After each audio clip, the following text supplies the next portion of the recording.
Sugar, honey, sweet water, yellow, blue, queen, daughter, mama, sister, friend, lover. Oh, Mrs. Cassandra, Mrs. Cassandra, act like a sauna, just like a mama, feed me papaya. Oh, Shuna, no, yeah, she no push over, you should know better if you come in here. How your skin glow, watermelon, how your bright so, how are you thinking? You make my heart go ting ting ting ting. Oh yeah, oh yeah. You say you love me, mama, you. My one and only mama, you. But come and hold me, mama, you. Oh oh oh. What should I know ya, mama, you. Mama, you must mama, you. Can't get over, mama, you. Oh oh oh. Sugar, honey, sweet water, yellow, blue, queen, daughter, mama, sister, friend, lover. Oh, Mrs. Cassandra, Mrs. Cassandra, act like a sauna, just like a mama, feed me papaya. Oh, Shuna, no, yeah, she no push over, you should know better if you come in here. How your skin glow, watermelon, how your bright so, how are you thinking? You make my heart go ting ting ting ting. Oh yeah, oh yeah.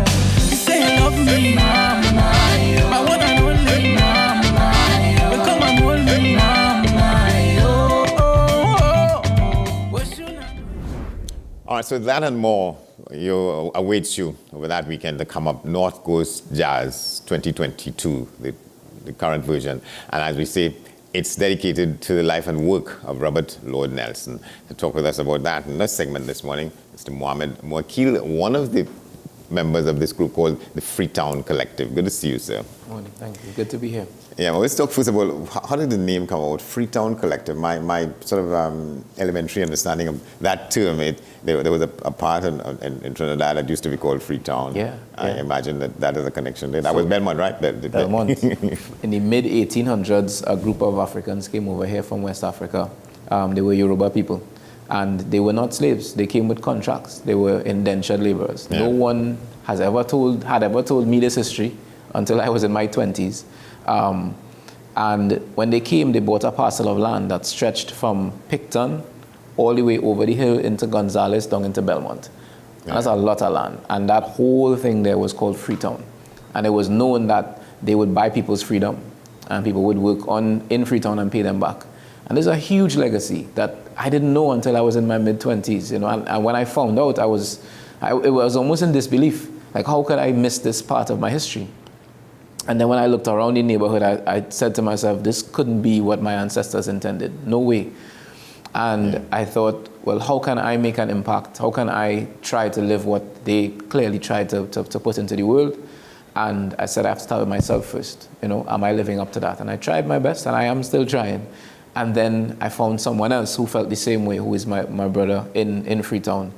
And the idea is that the music that we make, for everyone who listens to it, becomes a Freetown in and of themselves, so that everyone that they meet, they can also free and create another person. So we don't have to be present forever for it to exist. Right, and that's a very vital point. We don't have to be present forever for it to exist. And what sustains that kind of thinking and sustains the idea that you all have? Yeah, so apart from just making music, and it can't just to making music because music is so powerful, but apart from music, we also, we have a company that we formed that assists corporate brands in channeling their social corporate responsibility, their corporate social responsibility, to give them novel ideas as to how to use that money that they would use for that. You know, we kind of got tired of seeing the same things over and over again, and it kind of felt as though corporate social responsibility was just this thing to be disbursed, when there are really novel ways to help with economic empowerment in the different communities. So as a part of our philosophy, we also engage in that kind of work.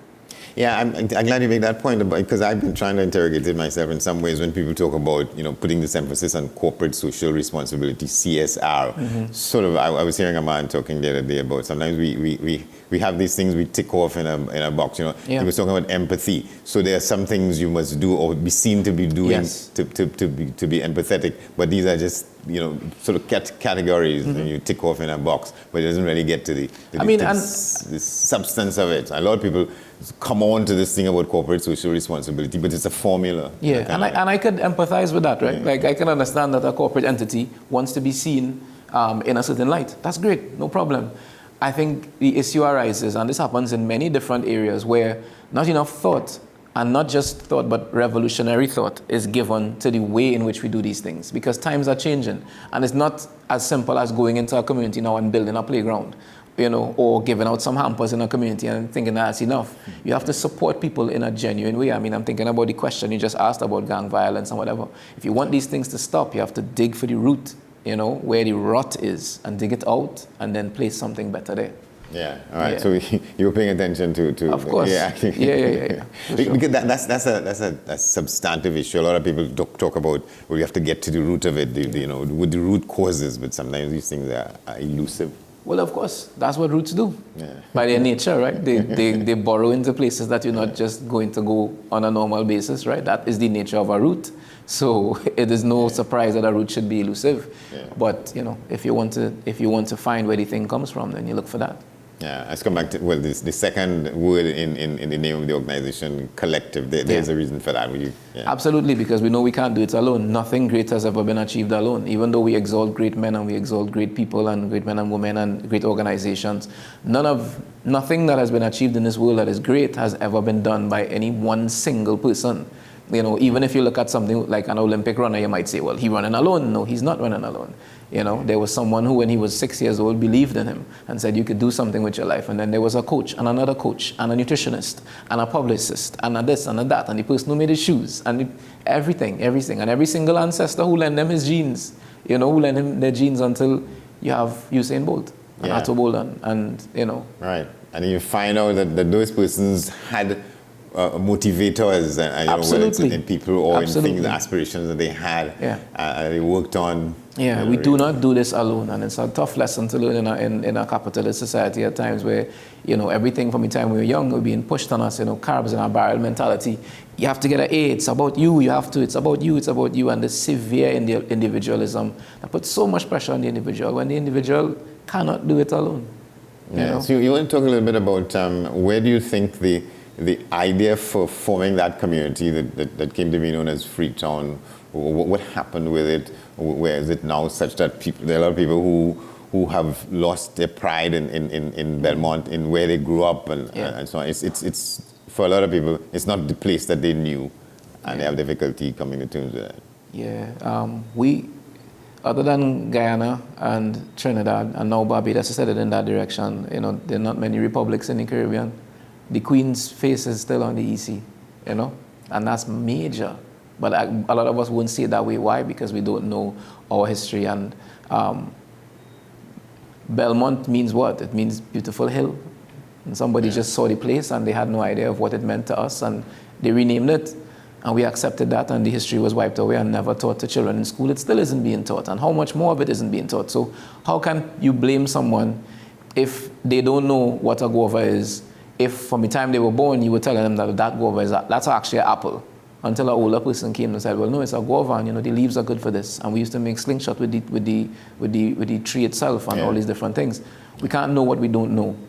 So we can't blame people for not acting on what they don't know, Until we know, then we can act. You talk about the money, in 2009, was it? I think they had a referendum in St. Vincent because the government was wanting to go Republican. And on the ground in Kingston, I'm talking around and talking to people, and people were saying no because we want the Queen face and we money. Yeah. We had there was a drive to change the names and some of the statues in Trinidad, and there was a particular thing that happened at Milner Hall in UWI, where we learned that Milner was a very good friend of Cecil Rhodes, the architect of apartheid, and that he had a hand in these things, whatever. And he came to Trinidad, and there's a history there, but the hall was named after him. Yeah. And, we went there.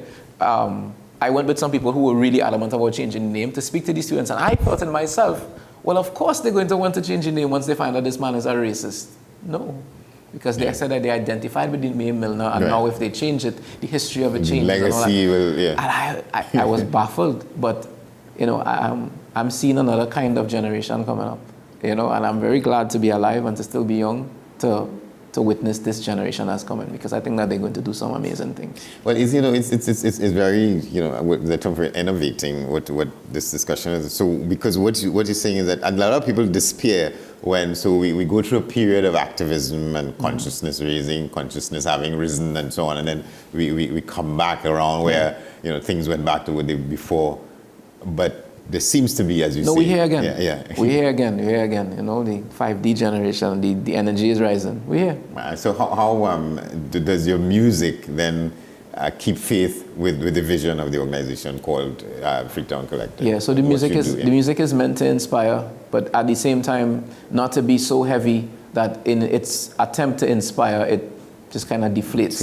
It turns people off, because I think sometimes people think that music should do what they want it to do, and with many other things.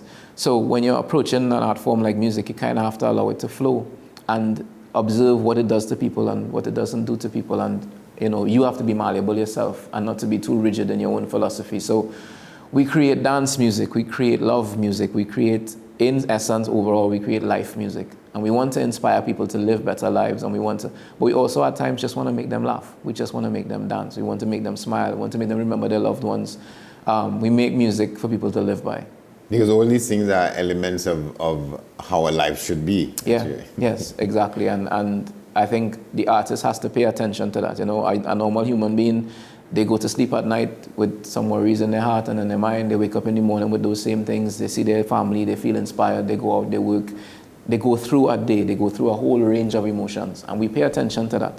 And we want to be able to provide them the soundtrack to inspire them at every single stage of that. If someone has died, we have music for that. If someone is born, we have music for that. If somebody wants to forget their troubles, we have music for that. If someone wants to remember them, music for that too.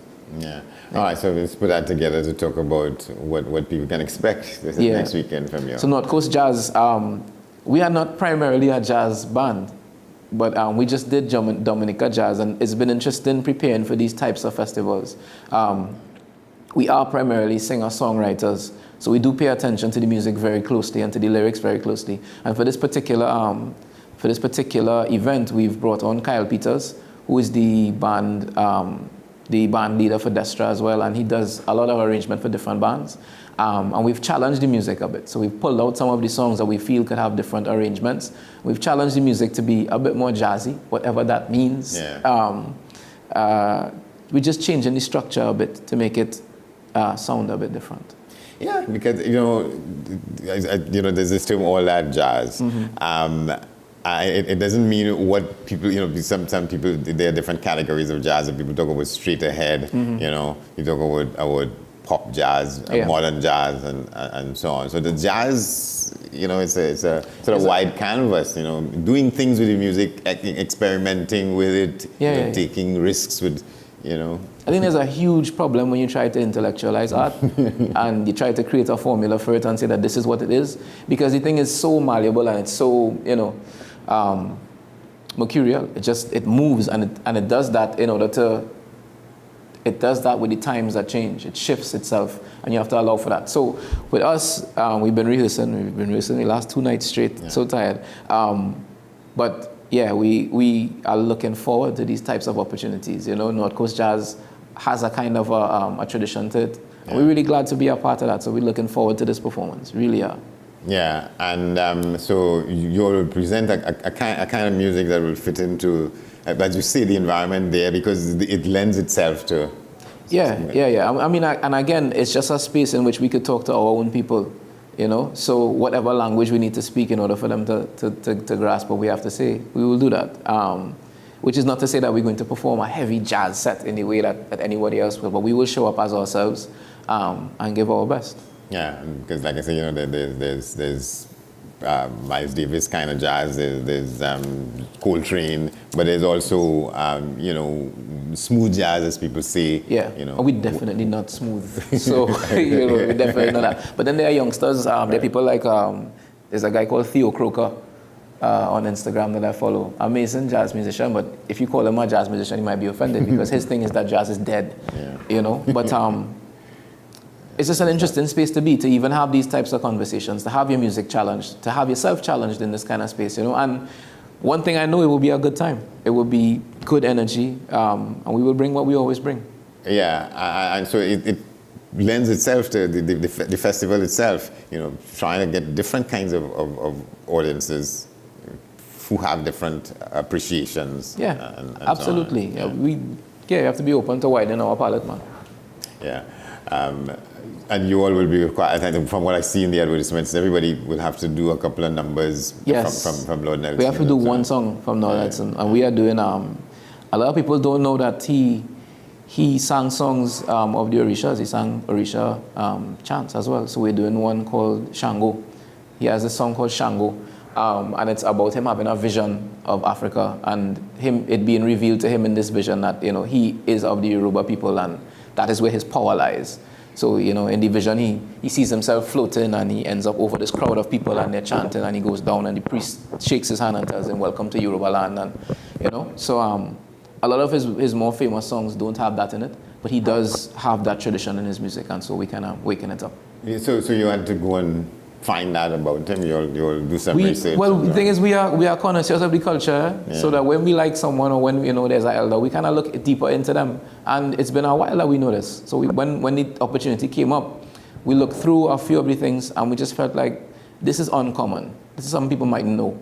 So at the same time, taking the opportunity to educate a little bit, but also the song is just a good song. It's a lot of energy, you know? Yeah, and he's been a phenomenal performer. Some of the music he's put out, you know, he sang calypsos about, you know, quarrels among people, you know, issues, love issues, and so on. I mean, he has some of the greatest songs that we have in our culture. So, you know, to honor him is an honor.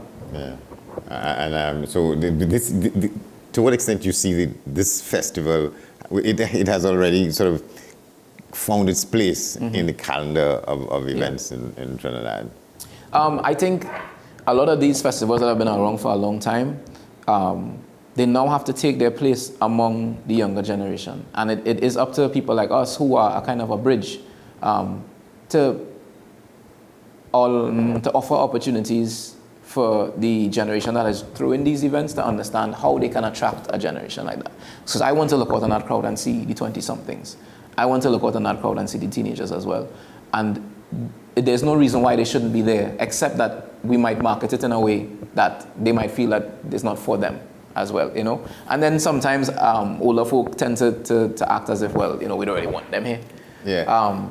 And I feel like we could break those borders very easily by creating spaces that have a kind of a duality where the younger ones learn about the older things and the older ones learn about the younger things. And I think in that way we will create more and more beautiful spaces. So I look forward to what North Coast Jazz is now and what North Coast Jazz will become, because of people like John Gill at the head of it and organizing and that kind of stuff, I have no doubt that it will continue to evolve and become greater and greater. Yeah, and you talk, you know, one thinks about how does an organization such as this evolve, and you all have discussions about, so you're going to a phase where, so you're sort of mirroring where you are in life, where your music has been, and how you stay relevant to which audience and that kind of things. Always, you have to think about it. I mean, even yourself as a journalist, right? The journalistic styles and styles of questioning have changed over the years, and styles of dress, the way, you know, all these different things, and you never want to get caught behind, not simply because you're following fashion trends, but because you want your audience to relate to you so that you can reach them in the best way possible. You know, you don't want a thing to die